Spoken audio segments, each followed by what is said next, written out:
pleasure to be here this afternoon and this wonderful sunny but chilly winter day.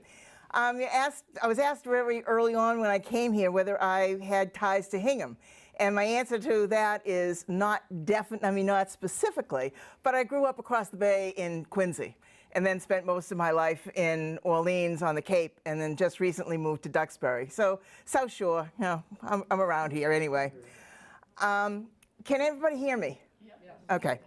When I started thinking about writing this book, I realized that throughout my entire adult career, I had been asked questions about the marine environment, and it didn't matter whether it had anything to do with shellfish. It was just, if it had anything to do with the sea, ask Sandy, she'll know.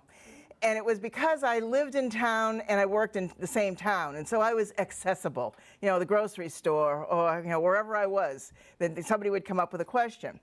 And I realized over years of answering questions and trying to find answers if I didn't know it right off the top of my head, but to find the answers for people, that I found that there was kind of a disconnect that people had between what people perceive when they look at the water from the land or they're skimming across it in a boat and what really is going on beneath it. And so I thought, well, maybe this would be an opportunity to try and answer some of the questions that I've been asked over all of these years. So I started thinking about it, and I realized as I was going along that almost every single day there is some headline about what is going on in the oceans. And that what I tried to do with this book is to give the story behind the headlines. So with that, I'm going to start with this. And I'm sure almost everybody must have heard at one point or another about the explosion of seals, especially along the outer Cape area.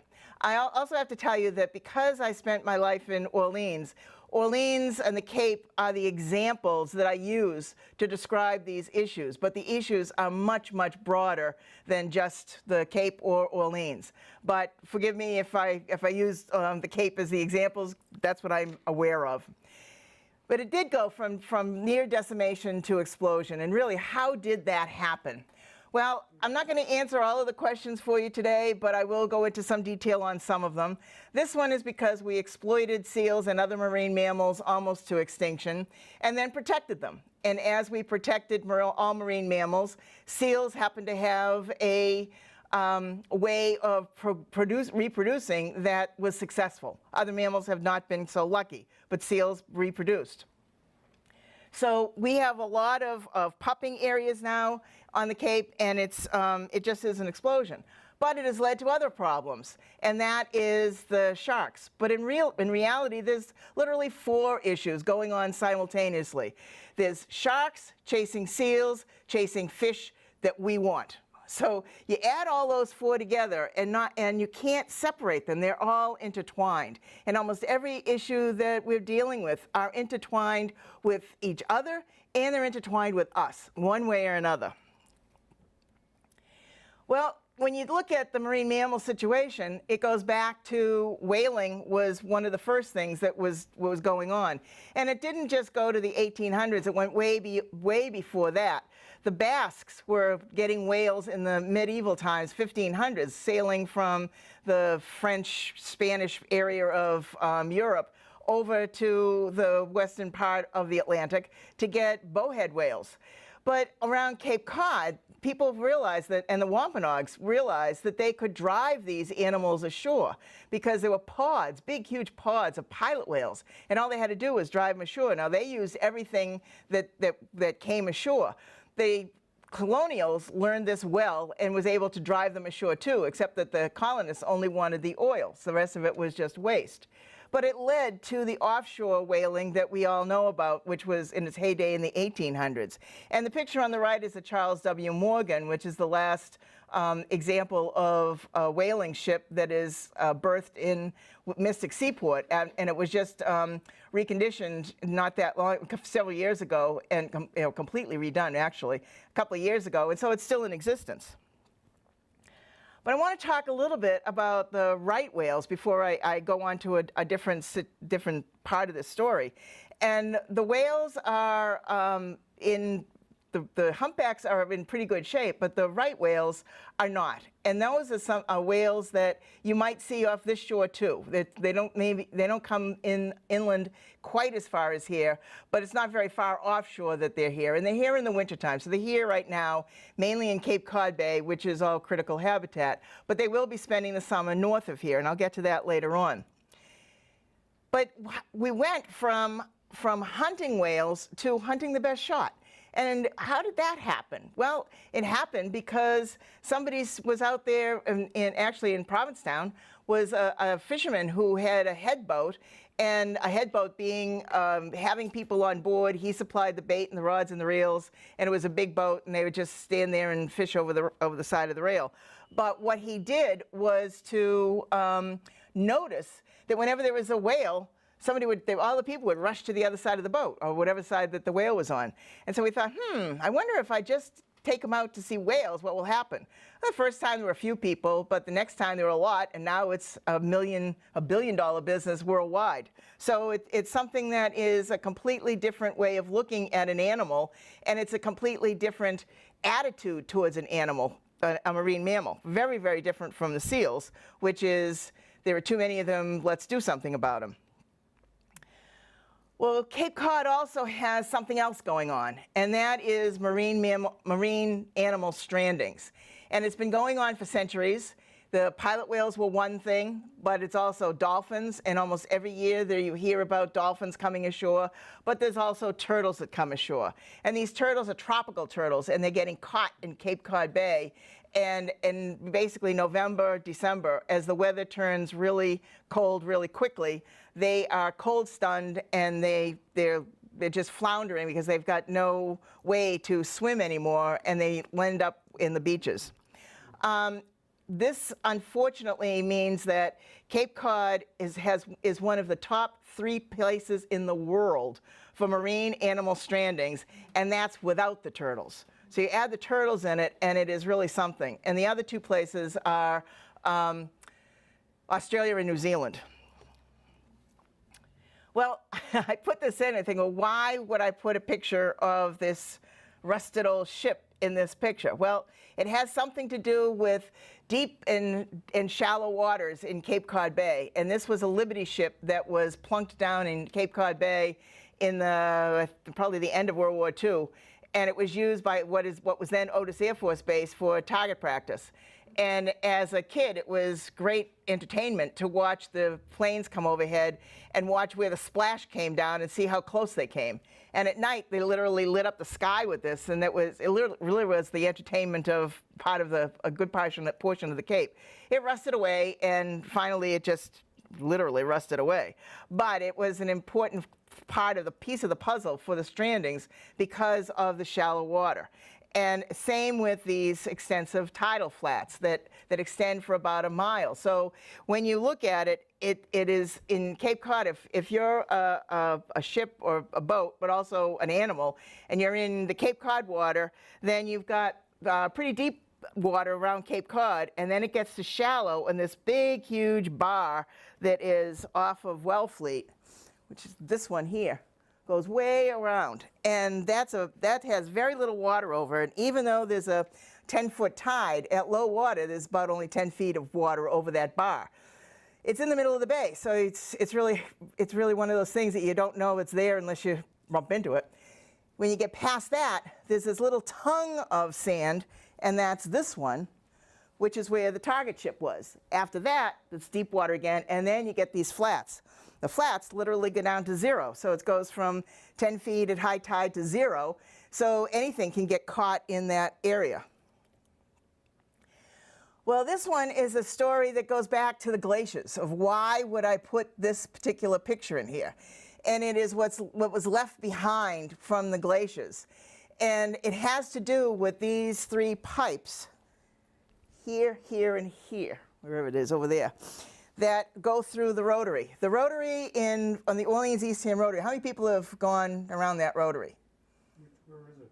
It's between Orleans and Eastham, okay? That rotary was built in about the 1950s, But those pipes are draining water that comes from Cape Cod Bay to that body of water up there. And literally that body of water goes out to the ocean. And so all of you who have gone around that rotary probably have no idea, but you just went around Cape Cod's first canal. And literally there was a canal, and it was a drainage point from the Ice Age that was left behind.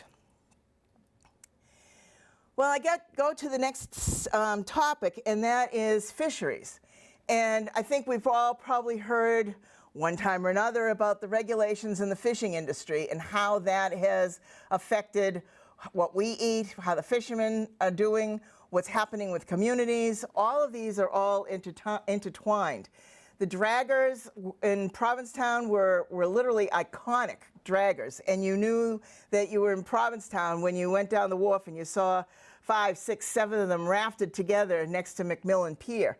That doesn't happen anymore. You might see a couple of them. They certainly wouldn't look like that because they wouldn't be the wooden ones anyway. But there aren't that many of them anymore as far as the fishing fleet is concerned. The fishing fleet has morphed, and it's gone from that to whale watching or eco tours or lobstering or something else, something to try and keep the guys on the water, the people on the water, but what was is no more. Same thing is true for Chatham. These small boats have had a real hard time trying to make a living. The fishermen from there trying to make a living. Everything has changed dramatically in the fishing industry. And it's a very complicated story. I've tried very hard in the book to make it so that it is understandable, but it is unbelievably complex what has gone on. But it goes back a very, very long time. And I take it back to the medieval times because there was an attitude that was handed down to us. And that attitude is to A, go forth and multiply, and B, have dominion over the earth. And by having dominion, that means that you take whatever you want, when you want, how you want, by whatever amount you want. And it's not something that is right or wrong. It's just an attitude. It's a philosophy that's been handed down to us. And so to try to curb that and look at resources from a different perspective has been very, very difficult to try and look at it from a different way. But what the boats were doing they were going from, and I'm talking about the 1500s, they were going from Europe over to eventually to Newfoundland. And you look at that and say, why? I mean, you think of the boats in the 1500s and you think Mayflower as opposed to what we've got. And that, I have a hard time wrapping my brain around that you're thinking of these boats or ships that are of that caliber. And they were the ones that were fishing so hard off of the North Sea and that area. And they literally fished out herring and then the codfish. And you think, how is that possible? Well, most books had attributed it to overfishing, but there are people who are taking a second look at that and trying to look at it with the idea of the second ice age, the little ice age that took place during that time period too, and the possibility that the fish had just moved off, that they weren't there anymore. It wasn't necessarily that they were overfishing them. But at any rate, the fishermen kept going west. And they went first to the Faroe Islands, and then they went to Iceland, and then they went to around Greenland, and eventually they ended up in Newfoundland. And when they ended up in Newfoundland, they were just unbelievably awed by what they were seeing as far as the production of the waters around there. It just had not been exploited at all. And the descriptions that early chroniclers had is mind-boggling. The size of the fish, what they were seeing. They don't have numbers, but it's really hard to picture what was here at that time. The boats that went into the cod fishing industry were started with the schooners. I mean, it didn't start with the schooners, but when the schooners came along, at first they had just individuals standing at the rail with an individual hook, and then they went from that to the dories, where they would put several men in it, and each guy was going out with the line over the side, which would expand the amount of territory that a particular schooner could cover. And eventually that led to the long lining. So every step along the way is a technological leap. But that technological leap means more is caught. So you have to always keep that in mind of what the technology is doing. Well, in Newfoundland, Newfoundland has its own story, and one of the things was that they were very adept at what they called making fish, and making fish was codfish. They realized that by salting and brining cod and then drying it on these racks that they called fish flakes, they could produce a really high quality product that was then shipped back to Europe. But the process, although it seems like something that would be pretty simple, you know, you split and gut the fish and you put it in a barrel with some salt and you do it there for a day or so and you put it on the rack. It took a whole village in order to do what they were doing, because the fish was coming in on a daily basis, sometimes a couple of times a day. There was somebody in those shacks that was gutting and splitting them. They were washing them down, and by washing them down, you see how high those things are.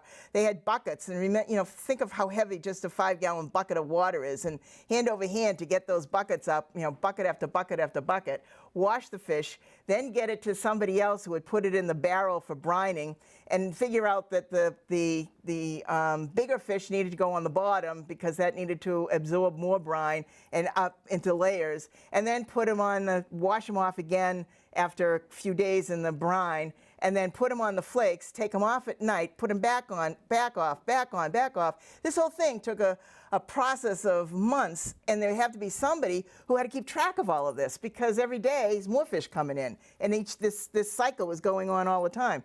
It was very complex, and each village was doing their own thing. They were basically living just above subsistence with this, but it was an incredible product that they were producing. Well, the process got to the United States because people from Massachusetts were sailing up there. It was not that long a distance by boat to get to Newfoundland, so they were bringing back more than fish. They were bringing back the know-how as well. The Gulf of Maine is right on our doorstep. We're part of the Gulf of Maine, actually, and it is one of the most productive bodies of water that there is. But keep in mind something that I'll be talking about later on in this presentation as well, and that is that the Gulf of Maine is warming up faster than basically 99% of the planet. Little tidbit of information to keep under your hat here. And the reason that this is of interest to anybody is that the productivity of the Gulf of Maine is just extraordinary. And the reason for that is deep and shallow, cold and warm. And when you have that combination of factors, especially in these latitudes, you have unbelievable productivity. That the deep water is bringing up nutrients, the sunlight is just warming things, the plankton goes crazy, everything that feeds on the plankton all the way up the food chain goes crazy, and voila, we have an unbelievable productive system. And if you look at Stellwagen Bank and the number of species that are just on Stellwagen Bank itself, which is why it's a National Marine Sanctuary, you can see how productive this place is. Well, long ago, the Native Americans used the fish weirs to catch fish. It's a very, very efficient method. And I'm afraid I don't have a slide to show you the configuration of them. But they used to just block streams as they were all around here to try and get the fish, or to get the fish. But later on, it went into bigger and bigger nets, and you can call them pound nets, weirs. There's a couple of different names for them. At any rate, what they do is, if the shoreline is this way, they have a line of poles going perpendicular to the shore, and at the end of that pole, they have a big circular net. And each one of those is all of these poles that are set up. And the poles form the basis for it. These nets are tied between the poles. The fish come, and they bump into the perpendicular part. They don't like it. And so they know that they're going to be in danger if they go to the shallower end, so they keep going further and further out into deeper water. As they go into deeper water, they get caught in the bowl because they only swim forward, and as they do that, then they're stuck there. So it's a problem. And then the guys come and they unhook all of these nets, and hand over hand with their boats, they purse it to a smaller area, and then with dip nets get them into the boat. What's good about this method is that if this is a fish species in there they don't want, they can just throw it back alive. Whereas in other methods of fishing, a lot of the fish is dead and it's either a bycatch, what they call bycatch, or it's just something that's not wanted. But this one is like I said, you can throw them back. However, you can't get a new license. There are very few licenses left in Massachusetts, so there's very few fisheries. A lot of the guys are still having trouble with seaweeds and things attaching to the net, so it's a very difficult and heavy man-heavy process. Herring runs are all over the eastern seaboard, and Massachusetts is a very big state for herring runs. There's probably not a town, a coastal community that doesn't have something to do with herring, a herring run road or a herring way or a herring brook something or other. I mean, almost every town has something to do with herring. It was a big deal, and each town managed the herring for a very long time until it was found that they were worth so much money basically for cod fishing for bait. So. But herring are in the base of the food chain, and so they're a very, very important fish, and it's a very important habitat. And anything can block it. So a lot of development has been blocking these runs. So that if you have a herring run and somebody puts a road there and puts a culvert underneath, thinking that that's okay, then doesn't go back and check that the culvert is all blocked up, then that is blocking the way for the fish to get to their spawning grounds. Well, one road doesn't make a hill of beans a difference, really, but you add that up by road by road by road by road all over the eastern seaboard, and all of a sudden, the herring habitat has dwindled tremendously. And so there are a lot of things going on with herring. People are looking out for them, trying to revive herring runs, trying to make sure that they're keeping open. In Massachusetts, there's now volunteers that are counting herring for the state of Massachusetts, trying to keep track of all of this. So it's a big thing that's going on. Shifting gears to shellfish, back in the day, cohogging was a big industry. And I love this picture on the left. It's a guy by the name of Eben Cummings who was fishing out of Rock Harbor in Orleans, and he was on the gunnel of his catboat with this big, heavy bull rake, and attached to that bull rake was a 30, 40, or 50-foot pole. Think of that.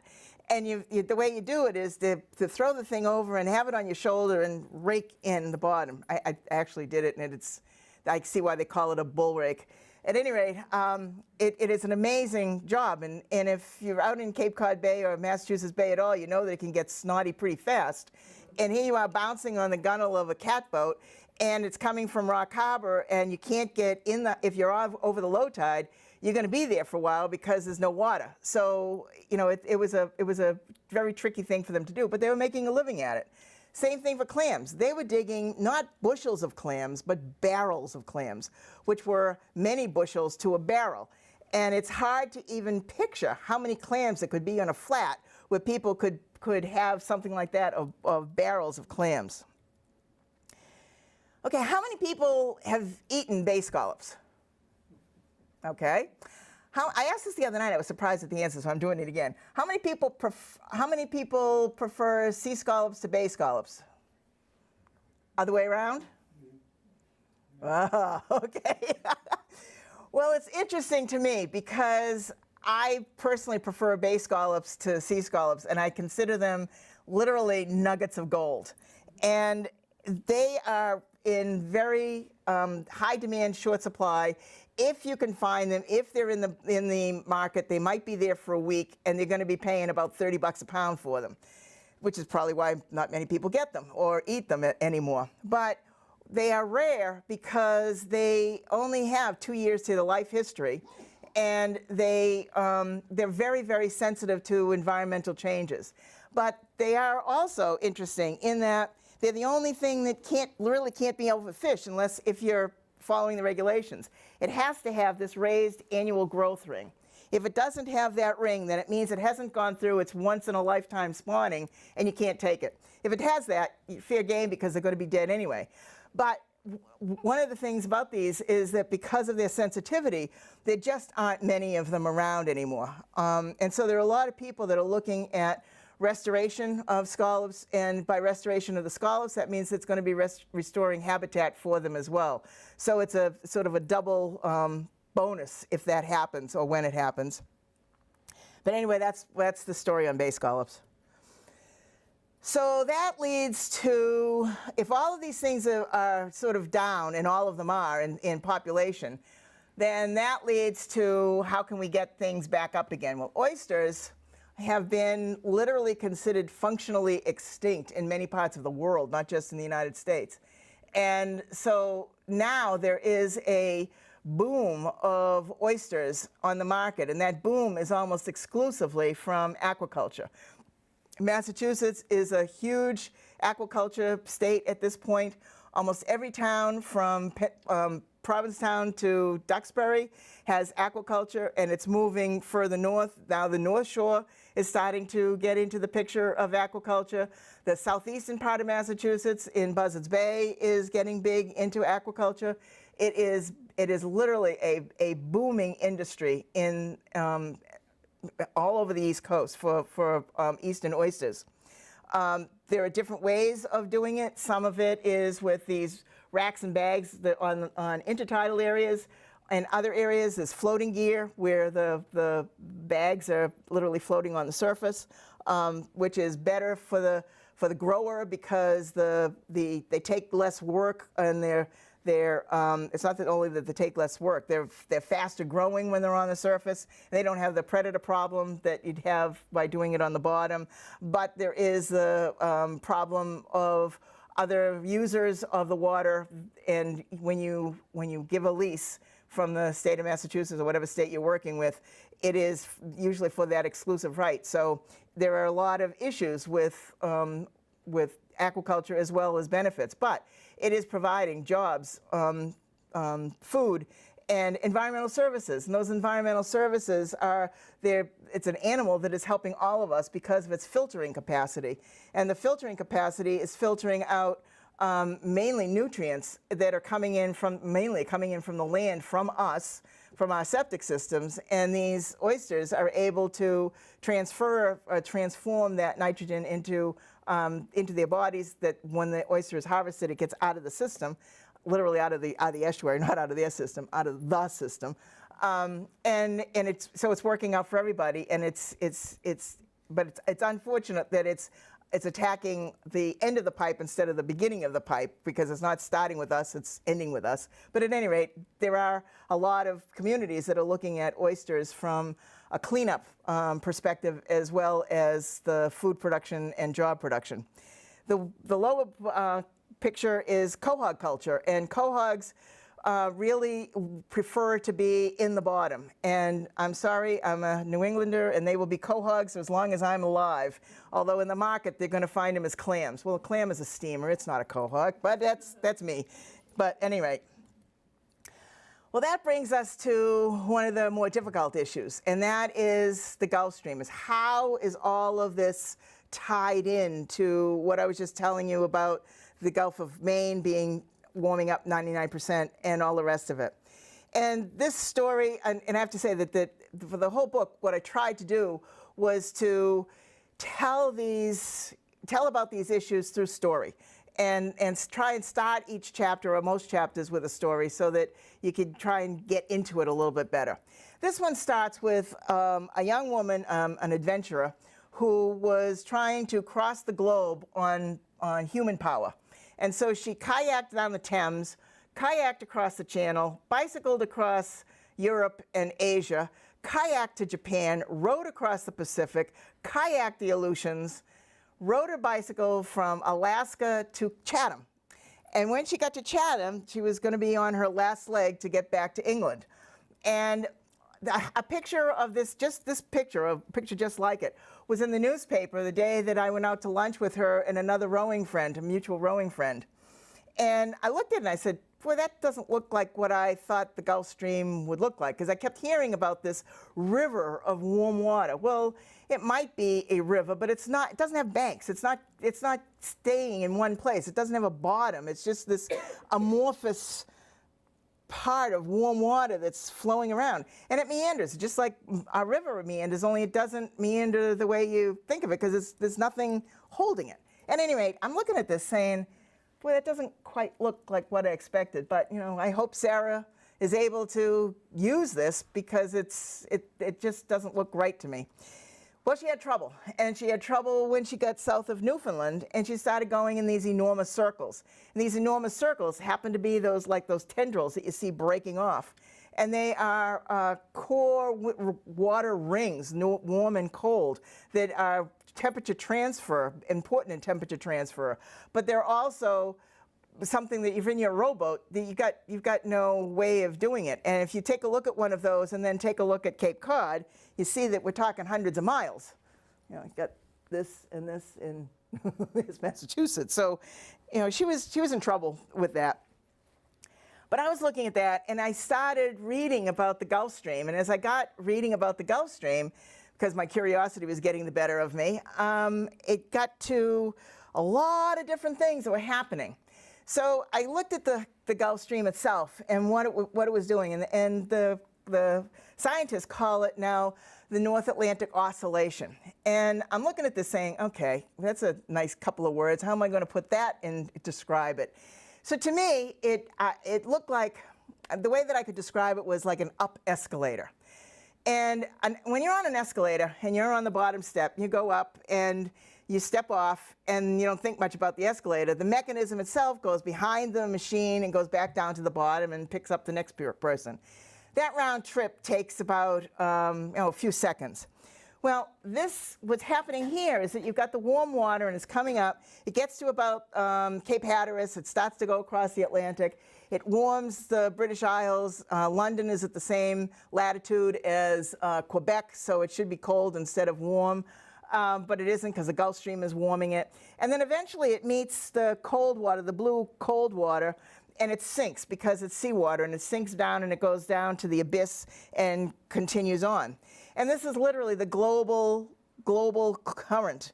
And the Gulf Stream itself is the engine that is driving these currents, which is kind of amazing to me, but that's what they're saying, is that the strength of the Gulf Stream is literally driving the ocean currents, which is driving our planetary climate. And so a round trip for the escalator is a couple of seconds. A round trip for the water, say they're starting in the Gulf of Mexico, a round trip for that is, the best estimate is about 1,000 years. And so it's a big thing that's going on here.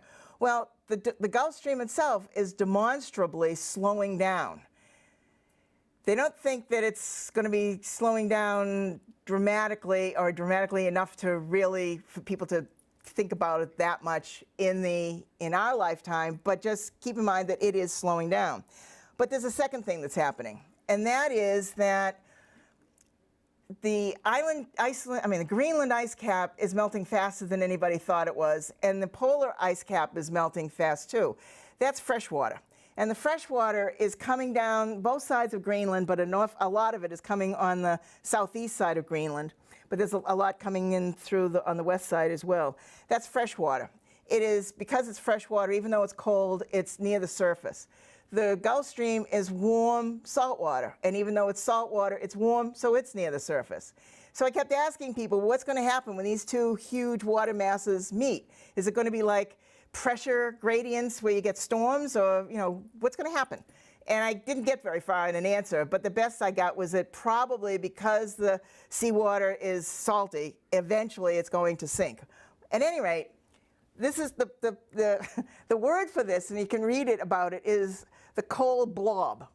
Great word, but that's what they came up with. So that abnormally cold water up there is all of this melting water from Greenland and the Arctic. And if you've read anything just recently in the papers, it's come up with the fact that it is melting so much faster than anybody thought, where the last, 4 years, the warmest years on record have been in the last 6 years, I think, is what it amounts to. So this is all part of what you're reading almost every day in the headlines about what's happening with our climate.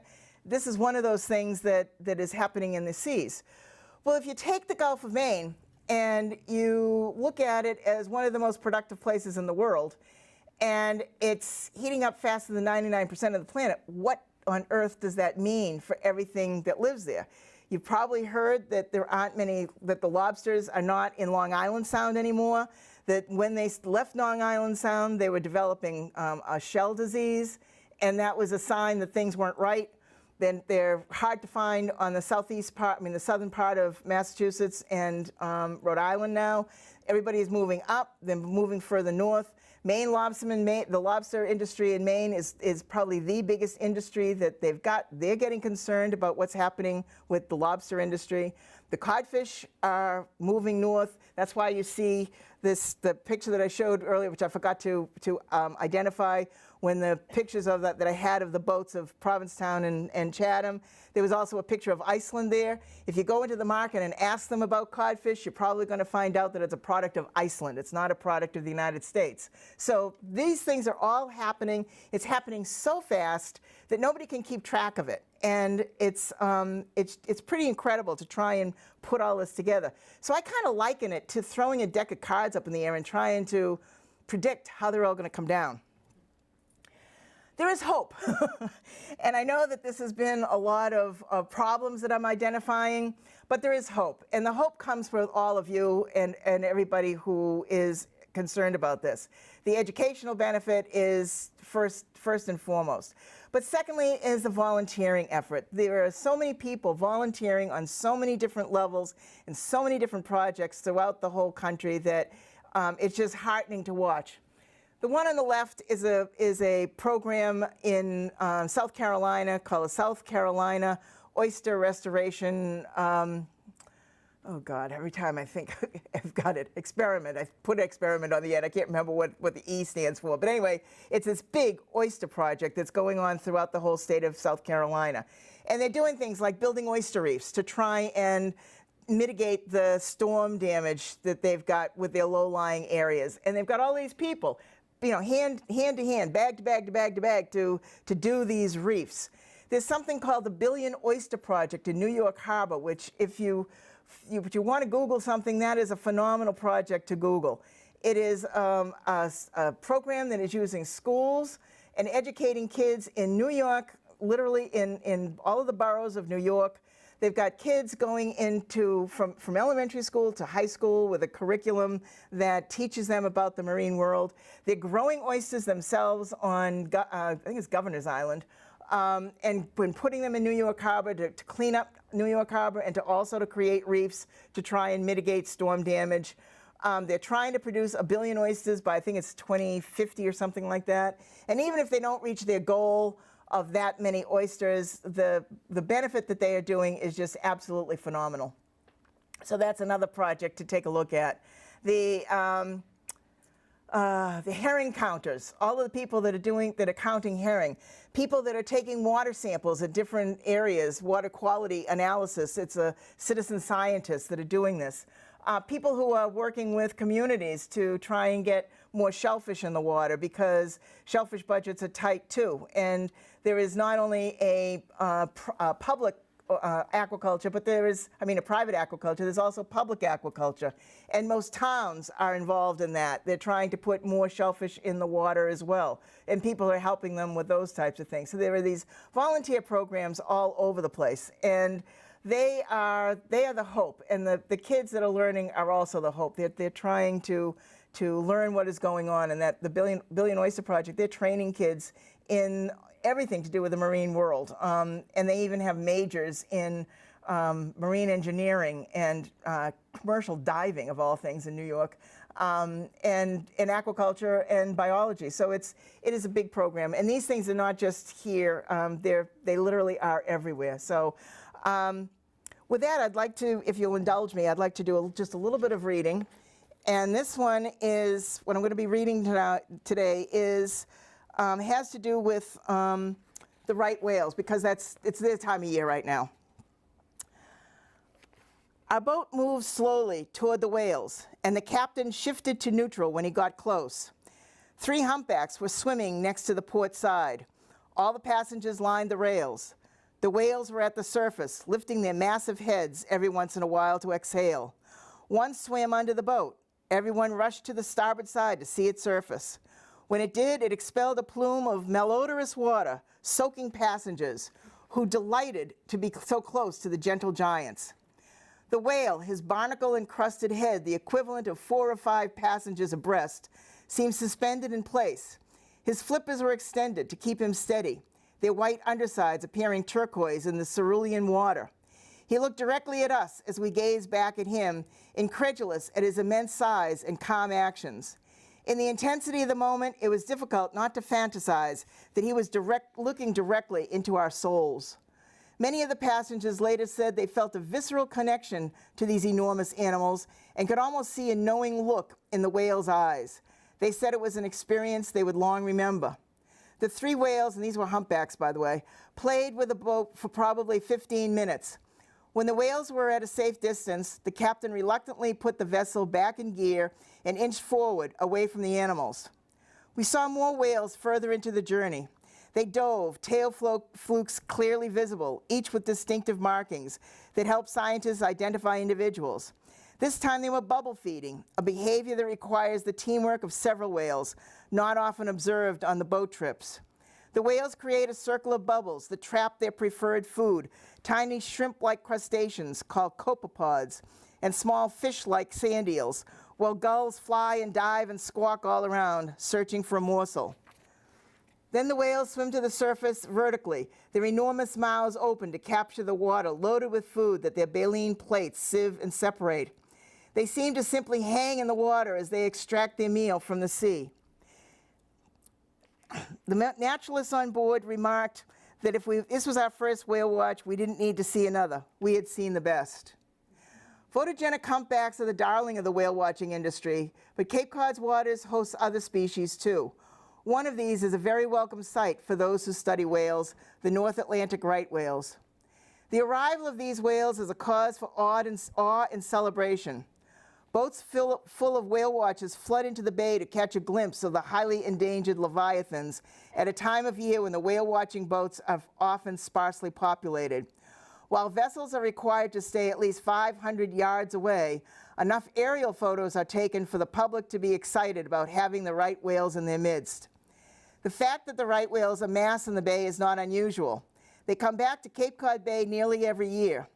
In 2012, nearly 250 whales entered the bay, half of the estimated 500 right whales in the world.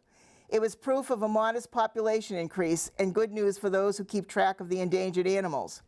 The whales were there to chase an extraordinary bloom of zooplankton, the result of a seemingly magical synergy of conditions just right for the zooplankton population to mushroom and for the whales to exploit it, although we do not know exactly what those conditions are. It seems counterintuitive that a 70-ton aquatic mammal can survive and thrive on microscopically small animals that their baleen plates of specialized flexible combs sieve from the water. While food may be abundant, there are more threats to whales' survival as they comb the seas in search of these minuscule tidbits. They often cross paths with mammals with man-made perils with devastating results. North Atlantic right whales crisscross a vast network of heavily trafficked marine shipping lanes, a disastrous circumstance for any whale. Particularly dangerous places are ports of Florida and Georgia near the right whale's calving and nursery habitats, and Stellwagen Bank off Provincetown, a prime feeding area and the shipping route to Boston. No matter how huge they may appear to tourists, many whales are small in comparison to ships. Living mostly underwater, they often go unseen and end up seriously wounded or killed by large ships. Researchers at the Stellwagen Bank National Ocean Sanctuary traced the distribution and relative density of all baleen whales in the sanctuary and mapped the location of right whale sightings. The data showed that an area outside the shipping lanes had fewer whale sightings. As a result, and with the cooperation of the marine transportation industry, the shipping lanes to Boston were shifted to the less used areas. Tracking the success of the compromise is nearly impossible because of the inability to constantly observe whales swimming through the sea, but the sanctuary staff anticipates a significant decrease in ship strikes. The second danger is that whales also travel slowly through fishing gear and debris, nets, lines, buoys, mooring lines, and get entangled in the gear, seriously wounding or killing them. With so few right whales in existence, every loss is a tragedy. This news was not great in 2017. The right whales returned to Cape Cod Bay, but over a dozen of them died the following summer in Canadian waters of the Gulf of St. Lawrence, plunging this species into an even more precarious position. The Canadian Department of Fisheries and Oceans released a report stating that the cause of death for the whales was trauma caused by ship strikes, and one was from the fishing gear. And I'm going to stop there and just explain what was going on. The whales that year used to go from Cape Cod Bay to the Bay of Fundy. They skipped the Bay of Fundy, and they went up to the the Gulf of St. Lawrence instead. The Gulf of St. Lawrence had never been critical habitat for these whales. It had never been listed that way because they weren't seen in that light. They had not been there. But the shipping in the Gulf of St. Lawrence is extraordinary because you're talking about the whole St. Lawrence Seaway that goes to the Great Lakes. So imagine what is going on with these whales if their whole environment is changing and they're moving north and they're skipping the Bay of Fundy and they're going to the Gulf of St. Lawrence, and this is not an aberration, which we don't know whether it is or isn't. So I'm just going to leave you that. I started with some hope to leave you with some hope. I have to leave you with that one because this is the time of year when this is happening. They will be staying in Cape Cod Bay or Massachusetts Bay until at least the end of April. Lobstermen cannot put their pots in until they leave, and this is what we'll be watching. You'll probably be hearing if it goes into May, you'll be hearing headlines about how lobstermen can't put their gear out until this is happening, which is a hardship for them because it's the beginning of their season, and it goes on and on and on. So I just wanted to leave you with that, and thank you very much, and I will try and answer any questions anybody has.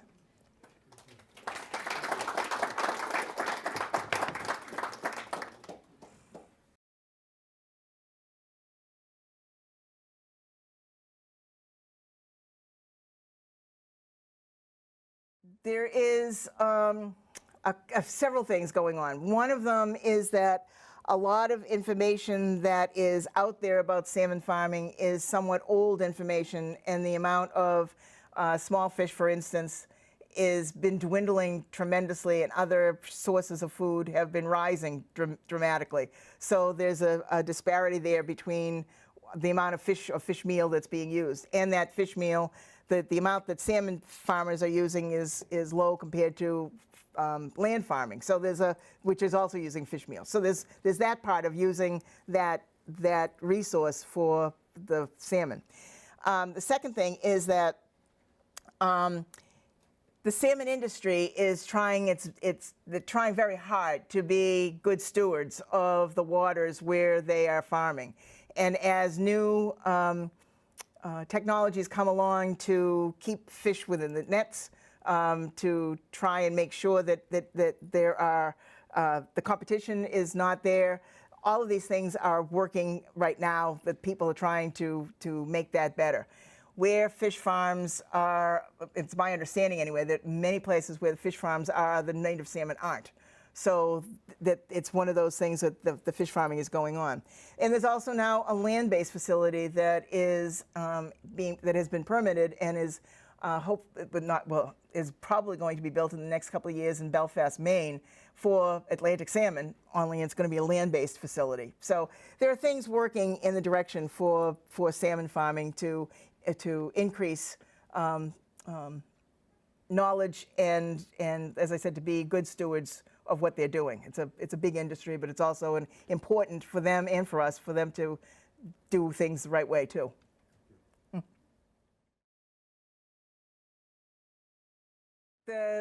Well, if you're talking about these enormous ships that if they see them, they can't stop on a dime anyway. They can't stop or turn. There's no immediate maneuverability. And the whales are just below the surface, even if they could see them, that there's nothing they could do. I don't know. What they did for the Boston shipping lanes, by literally shifting the shipping lanes based on the research that they did to find where whales were more prominent than others, and they literally made more of almost a right-hand turn rather than a hypotenuse. It went to an area that is less populated.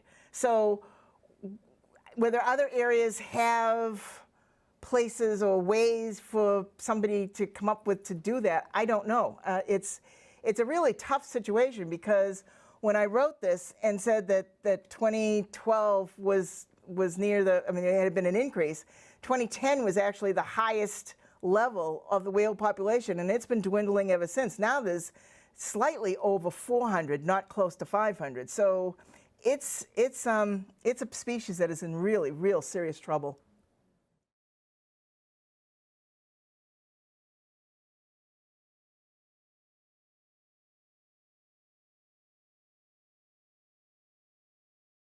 Yeah, that's correct. That's correct. They were called the right, as in correct whale to hunt. Yeah, they didn't sink when they were harpooned, and they were slow moving, and they were just below the surface. So they were, for all those reasons, they were easy catch.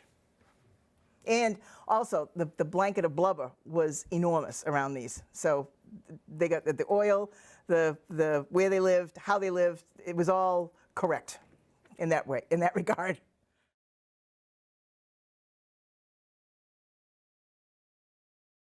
The markets are supposed to put it on there, certainly what it is, and they're also supposed to put it if it's not a product of the, certainly if it's not the product of the United States, where it's coming from. So markets that I've been in basically will say, especially for codfish, a product of Iceland. I've seen that a lot. So, and if you don't see it, you should ask.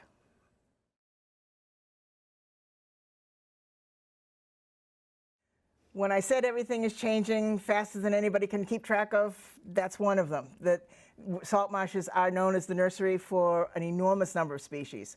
It's been part of their life in the marshes. And the loss is tremendous. And the armoring of the shoreline so that the marshes can't migrate landward is another one of those issues that will be causing even more loss.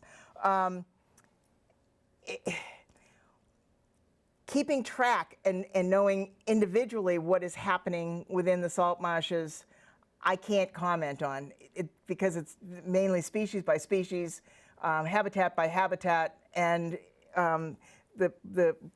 when I read an article and see in my own mind how much research went into a couple of sentences, it is just incredible, because it takes years to trace or to track the life history of some of these things to find out. And then these interactions, one of the things that is difficult is for us to understand normal interactions of what is going on within the water. All of the predator-prey relationships and the who's on first type of thing. It's just amazing to try and figure those out.